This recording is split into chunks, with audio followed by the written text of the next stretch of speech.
Hello everybody, I'm Kangas. I'm the hype guy running around the stage, but right now I'm going to be emceeing the event. So I'll be saving my voice a lot, but luckily I have a lot of other people to talk. So how's everybody feeling? Good. Alright, good donuts. Well, we're going to start off welcoming for our opening remarks, LCS Events Lead Robert Dugan and the EVP of Entertainment at the Prudential Center, Sean Seda. So, round of applause. Sean and Robert,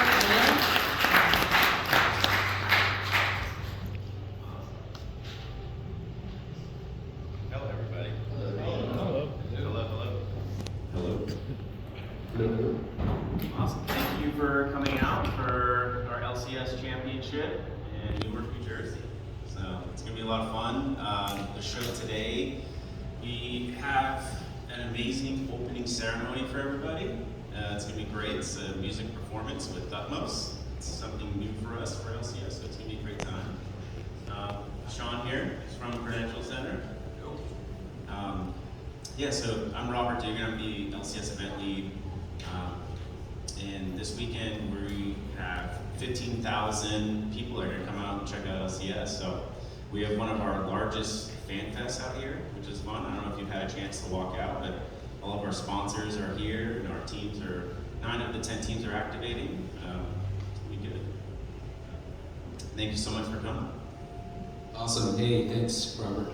Again, Sean Seda. I'm the EVP of Entertainment for Prudential Center here at Harris Wiltshire Sports Entertainment.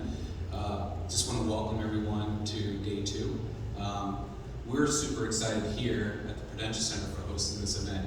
It's been a bit of a long trek to get here because of COVID, and we're here, and I can't thank the Riot team more for their partnership, their belief in the Prudential Center, Newark, and all of New Jersey.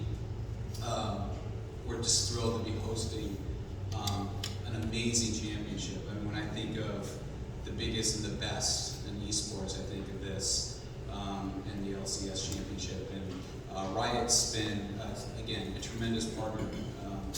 And I think when it comes to hosting these types of events, we're in the big event business. We thrive on hosting big events. We thrive on hosting diverse events.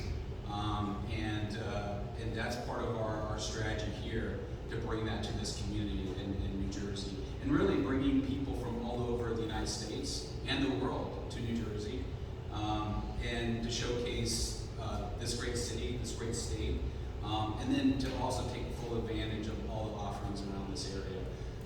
So we're tremendously excited to be hosting this event. The production value of this event, if you just take a look up there, they do it up every year, right? It's just, when you see the players come out, it gives you goosebumps. And it's world class. And then you look at the Fan Fest, which is huge.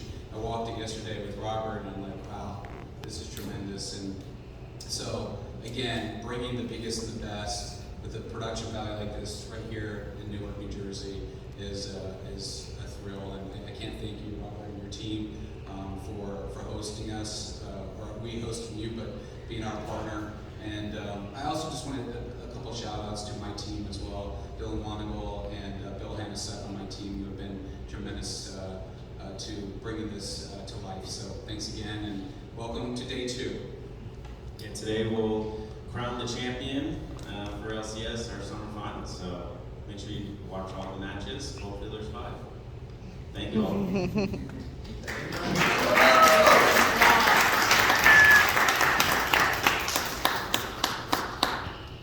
shout out to Sean. Prudential Center has been fantastic for the venue so far. And next up, we have a very special guest. We have the Summer Finals opening ceremony performer, as well as the Summer Finals artist. Brooklyn-based performing artist, I might say, Thutmose. So, round of applause.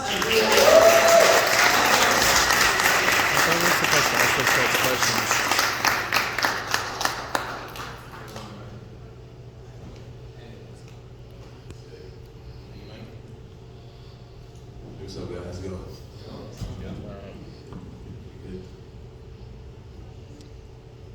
All right, first questions.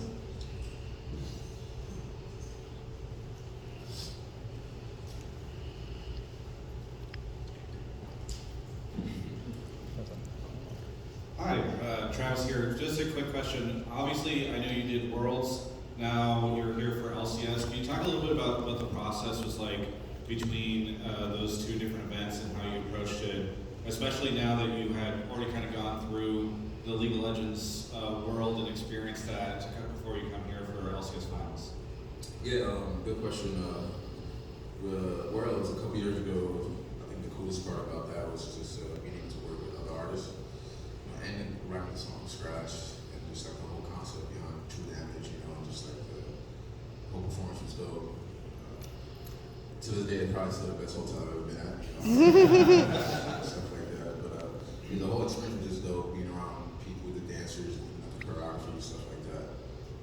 Versus this experience, which is still amazing whenever Riot calls me. But this one, I'm getting to perform one of my songs from Wild, which great for you guys. As a whole organization chose that to be the anthem for the soundtrack. So I guess the difference between collaborating versus me performing on our own songs, but at the end of the day, it's still a great performance. Hi there, Jay Silver here with Jay Silver Presents. First of all, thank you so much. As a fan of True Damage, I'm really excited to have you be performing with us. Two questions. Number one, do you actually still use your True Damage Echo skin?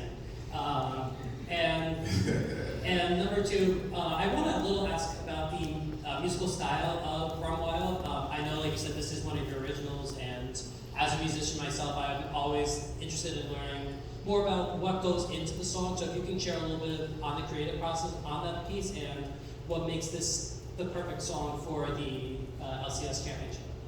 So you make music? So you rap or you? I've been doing choir my entire life.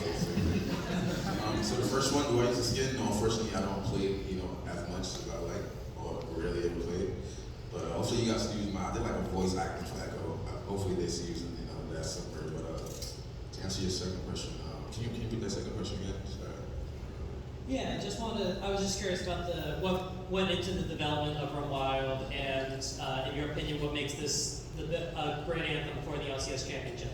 Yeah, so the process for that song, I remember shout out to the producer who made that, this guy called Colliger, made it in Los Angeles. It was just like a fun track. It wasn't meant to be like a song I wanted to put out. So I actually didn't want to put that song out, but just the reaction people had to it, and just how people feel when they hear that song.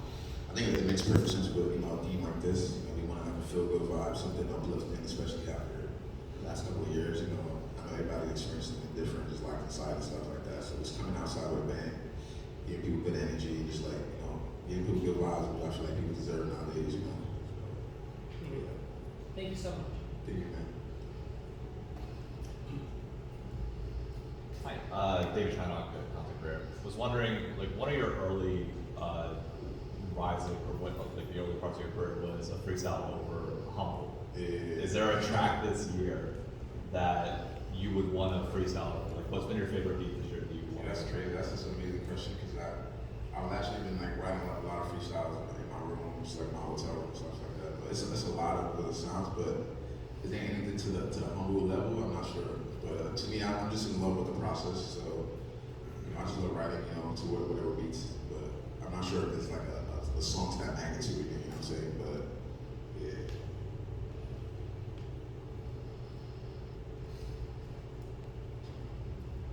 I'm Harsh. I hear that you have a little choreo with the teams today as you hype them up and you introduce them. Did you come up with that choreo, or were you working with the teams? How did you? I want to hear that story here. It's funny. I wish I could take credit, but no, unfortunately no. But working with some dope guys, Zeus, he's not working on choreo, but the whole team, I don't want to mess up anybody's names, but the entire team has been very hands-on, in terms of the pyro. I haven't seen the pyro yet, and stuff like that, but arranging the shows, stuff like that. The whole team is very, very hands-on, so I would kind of prefer to them when it comes to the choreo. So. I'm excited for the science. Thank you, man. All right, next questions? There in the back. Also, shout out to Joe running around the microphone. Doing a great job. Getting his steps.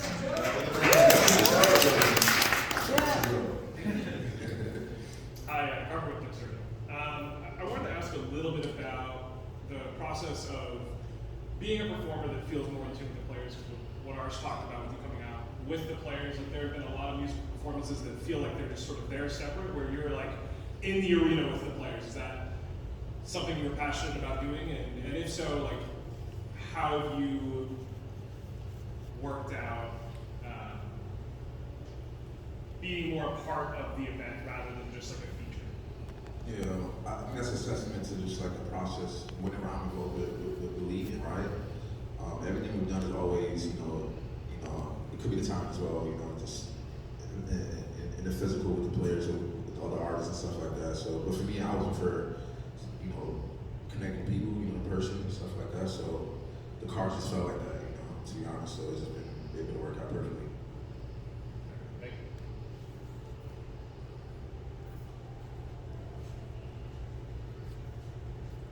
All right, Matt with Niche Gamer. Is there one artist or even a player that you'd want to collaborate with for a track? Collaborate with, could be anybody or anybody that worked with League. Could be anyone you work with at League or anyone out there. Yeah, it's a ton of artists. If I have to mention one person right now, I mean, I love like The Weeknd, you know, I love his vibes. You can see like nodding, like I said, right? You know, yeah, so if I have like a whole list of people, but he's probably at my top.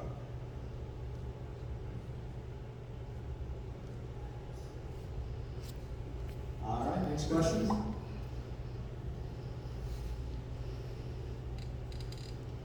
Just a quick follow-up on that. What's your favorite Weekend album? Ooh. I have to go back to which one is the Hills on? Beauty Behind the Madness. Yeah, Beauty Behind the Madness is my favorite Weekend album, for sure. And honorable mention to House of Balloons. That's it.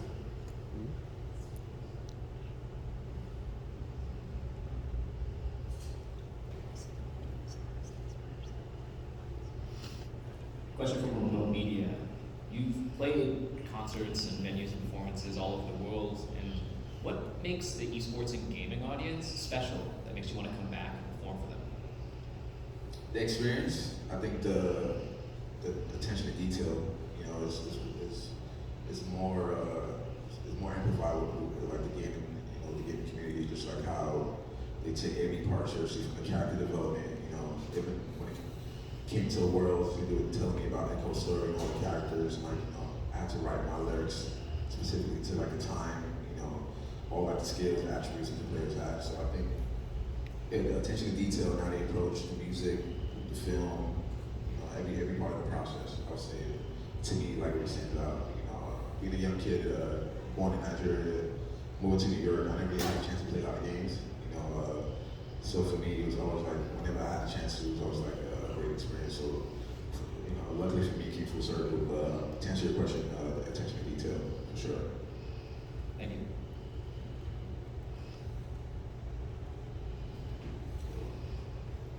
Any final questions from the press? Hey, Robert Haynes from the Game House. I just wanted to ask you if you could go through the process a little bit about getting reached back out to by Riot Games. Were you ever really expecting that to happen? And what was kind of your initial reaction once you heard from them that they were hoping to work with you? Yeah, I mean, sometimes you never know, but I'm so close with the guys. Shout out to my guy Bob. He actually reached out to me, and you know, I would love to do as much stuff with the league whenever the opportunity comes, because that first experience was such a mind-blowing, you know, once in a lifetime kind of experience. So yeah, whenever they hit me up, I'm always just excited, you know, because I know there's always something special, there's always something big, and yeah. All right, thank you very much, everybody. Thank you guys.